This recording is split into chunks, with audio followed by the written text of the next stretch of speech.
पास आई, बोले मैया मेरे घर में आज पूजा है नहीं है, मुझको गोबर दे दो। मैया बोली ले जा गोबर। जैसे गोबर ले जाने लगी, ठाकुर जी बोले मैया तेने मुफ्त में दे दियो गोबर, बात पैसा तो ले ले गोपी थे। मैया बोली लाला 9 लाख गैया हमारे यहाँ। कितनी गैया? 9 लाख।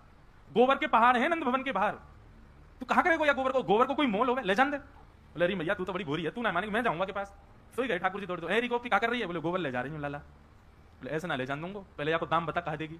गोपी बोली गोबर को कौन दाम लेवे लाला? बोले मैं लूंगा, चारों हमने खवायो, गैया हमारी, गौशाला हमारी, और गोबर ले जाएगी तू?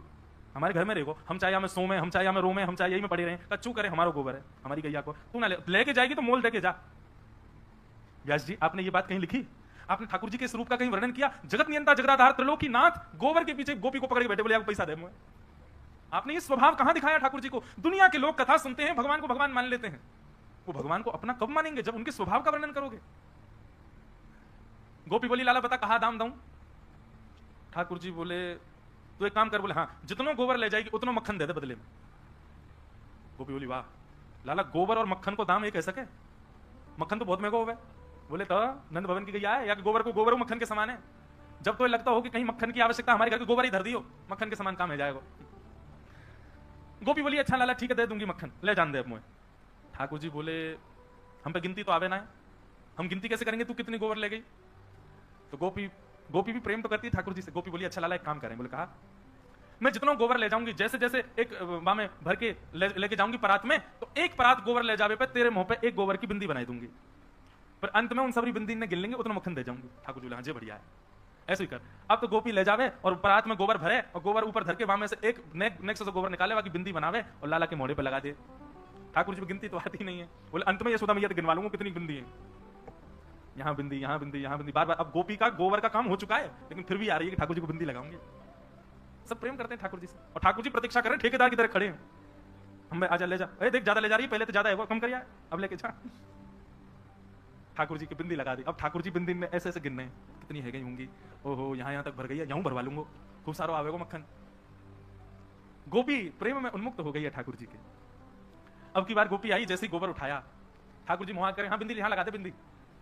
जैसे ही गोपी बिंदी लगाने लगी तो गोपी ने कहा कि ने देखी ठाकुर जी कितने संभाल के अपनी बिंदी ने रख रहे हैं, कहीं एक गिर नहीं जाए। तो गोपी ने कहा कि अपनी परात टेढ़ी कर दी, पूरा गोबर ही मुंह पे डाल दिया ठाकुर जी के। सभी बिंदी चली गई ठाकुर जी की। अब तो ठाकुर जी रोने लगे, रोते रोते यशोदा मैया के पास गए, चीखन लगे, चिल्लाने लगे, बोले मैया तेरी ब्रज की गोपी बड़ी दुष्ट है।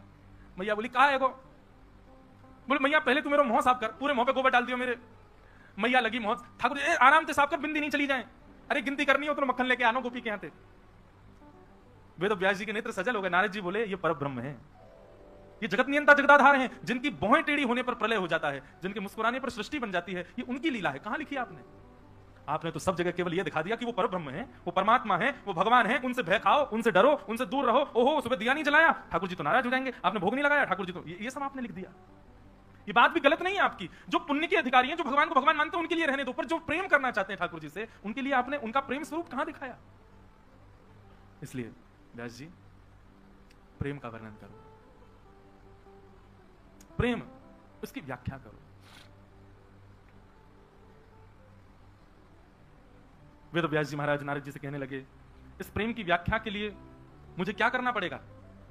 तब नारद जी ने वर्णन किया समाधिना नुस्मर तद विचेष्टितम। समाधि लगाओ, और समाधि लगा करके ठाकुर जी के प्रिय भक्तों का स्मरण करो। उनके भक्तन के स्मरण से ठाकुर जी की प्रेम लक्षणा भक्ति अपने आप आपके चित्त में आ जाएगी और आप उसका वर्णन कर दोगे। बस प्रेम लक्षणा रूप का वर्णन करने से पहले व्यक्ति के चित्त के विकार नष्ट हो, उन कथाओं को वर्णन जरूर कीजिएगा। इसलिए 3 दिन तक यहाँ ध्रुव की कथा, प्रहलाद की कथा और ये सब ज्ञान के विषय इसलिए सुनाए जाते हैं ताकि कोई विकार यदि चित्त में रहा हो तो वो नष्ट हो जाए, ताकि 3 दिन में सब नष्ट हो जाए, तो चौथे दिन हम कृष्ण जन्म में प्रवेश कर सके, प्रेमी बन जाए। सतगुण रजोगुण तमोगुण तीनों से हम मुक्त हो जाएं, तो सत रज तम तीनों जब नष्ट होंगे तो निर्गुण हो जाएंगे, और जब निर्गुण हो जाएंगे तभी प्रेम आएगा चित्त में, तब नंद घरानंद भयो जय कन्हैया लाल की, तब ऐसे कथा प्रारंभ होगी।